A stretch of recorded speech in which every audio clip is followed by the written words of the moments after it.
David Hasselhoff. He was the star of Knight Rider and Baywatch and even found time to bring down the Berlin Wall. According to the Guinness Book of World Records, over 1.1 billion viewers watched David Hasselhoff at the height of his fame. But where did the viewers go? The comeback tour was pulled by U.S. promoters. Is the career of the famous lifeguard all washed up? Another divorce for David Hasselhoff and a fifth set of alimony payments to make. David Hasselhoff has now filed for bankruptcy. According to his UK manager, he's leaving the United States to pursue opportunities in England. What does the Hoff most remind you of? Most common answer by far was a leather sofa. A leather sofa? Mm-hmm. What the hell is he talking about? It's actually quite a nice sofa. Dude, I'm the Knight Rider. I'm not talking about something where you have a homoerotic relationship with a sat-nav. Which one of you is David Hasselhoff? I'm having an LSD flashback. He's an actor.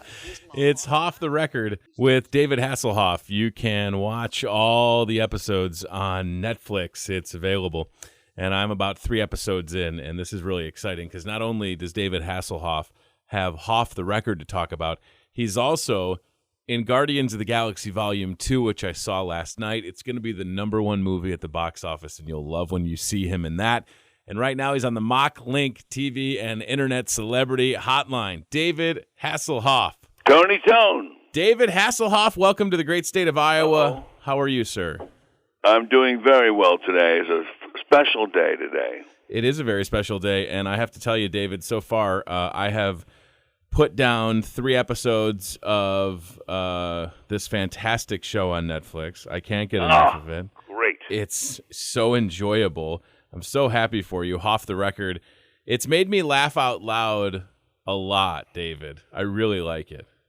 Well, you know, this is what I'm getting, and some of the guys I've been doing interviews with have not seen it, and I keep saying, go see it. You're going to tweet me how much you like it, and I'm getting these accolades from all over the world, and I'm so proud of it because we had no home, and finally Netflix rolled over and said, "We'll take it," and they loved it, but they wanted it to make it an original program. I mean, we couldn't do that, so then they said, "We'll buy it anyway," and they bought it, and now we're just letting people know out there. Hopefully, word of mouth will make it a hit because we want to do more episodes. Well, it's very funny. It's well done, and the timing for me, you know, I like a good comedy, and I just like how it's put together. You know, you're great, and the guy that plays your agent in the show, everybody's just very, very smart, it seems, and very funny. The comedic timing is perfect. Timing is they're all stand-up comedians, and so a lot of that stuff would just be improvisation. And the hardest thing was trying to get through a scene without laughing, because especially the driver, Terry would go off into outer space, you know, and I would go, what is he talking about? And Ferguson, who plays the Max, who's the manager, is just so talented that even when I was shooting it with him, I was going, I don't know if this is going to work, and I go back and I watch it, and it works brilliantly. So I'm happy, and thank you for the compliment. You're welcome. And then I saw you last night, David, because I went to go see Guardians of the Galaxy Volume 2, and it was brilliant. That whole, I mean, talk about that. Talk about that for a second. Guardians of the Galaxy Volume 2, it's so great.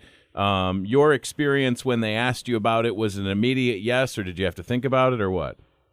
No, the guy called me up and he said, I hadn't seen Guardians of the Galaxy 1, and he called me up and he said, you know, I've got this idea about doing a storyline about you and about Knight Rider, and would you come and do a cameo? And I said, just send me the ticket, you know, and I was there. And then all of a sudden it blossomed into me singing the end titles.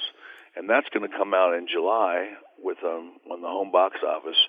The song is going to make another resurgence, and it's going to be huge.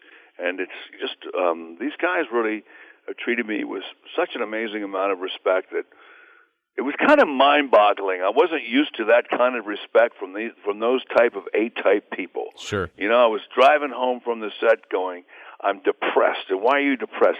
I'm depressed because I just did a really good job with A-type people singing a rap, which I never thought I could sing a rap, and I blew their minds. And I blew my own mind because I've kind of come into this new I'm going to be 64, 65, I'm going to be, it's like, you know what, I don't care anymore. I'm an actor, and this is what I do, and you have to accept it or not. And if you don't want to accept it, it's okay. Sure. But if you do accept it, I'm going to bring you quality television.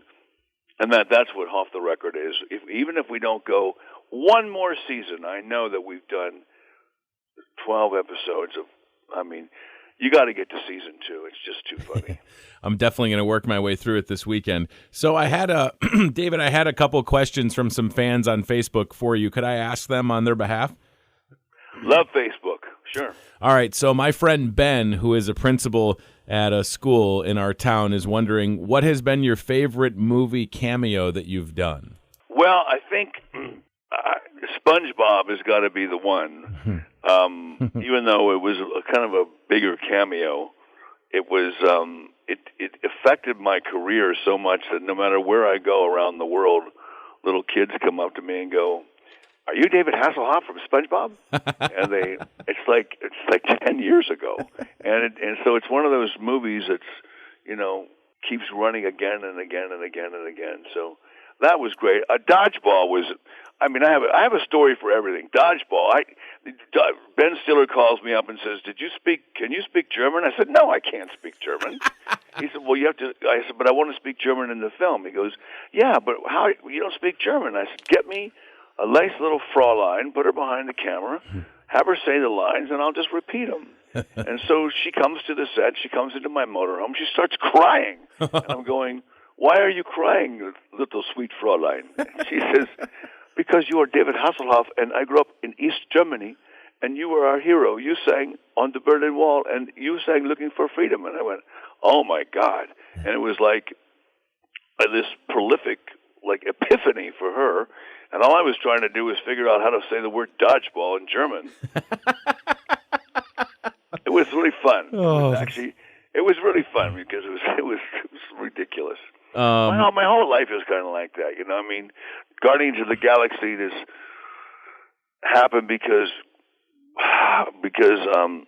James Gunn, the director, saw me at Knight Rider when he was 8 years old, and little James Gunn grew up to be a magnificent director and put me in the movie and gave me the end titles. So it's just a funny. Funny ride. He's a wonderfully talented director. I had a question that was texted in, David, and a listener was wondering if you're going to show up in the Baywatch movie that comes out in a few weeks. I am, and am I happy about it? I'm happy that I'm in the movie. Could they have represented me in a different way, a better way? Absolutely. But I think the movie with the word Baywatch is about as close to Baywatch as you're going to get with just the signage.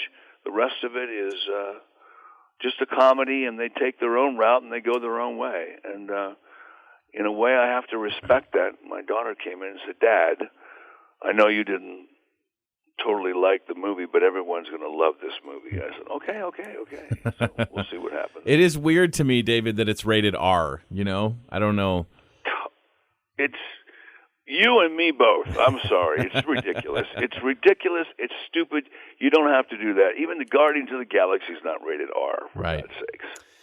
You're right, 100% right. The last thing I want to tell you, and I want to remind everybody, Hoff the Record, Season 1 and 2 on Netflix, Guardians of the Galaxy Volume 2 in theaters now. I had the pleasure a couple weeks ago talking to William Daniels, and he was just wonderful, David. He was so great. Wow, how, did you talk to him on the phone? I did. He was with his wife, Bonnie, and I think he's 93 years old now. He was so great. Oh, my God. Yeah. He's such an incredible man, He has such an influence in my life, and I've seen him only 2 or 3 times in person. And now I see that he was out last week signing autographs at a convention here, and I'm going, because for the longest time he did not want to be known as Kit. He wouldn't do it. And that for 20 years. And so, I don't know what changed his mind. Maybe the paycheck. but something changed his mind, and he's now out talking about Kit. Well, listen, David, you're so busy this morning. I really appreciate the time. And again, folks listening, Hoff the Record, seasons 1 and 2 on Netflix and Guardians of the Galaxy Volume 2 in theaters. David Hasselhoff, it's been a treat and an honor, and I thank you for your time, sir. You're welcome, guys, and enjoy the movie and check out the TV set. Have a great weekend, sir. Thank you, guys. Bye-bye.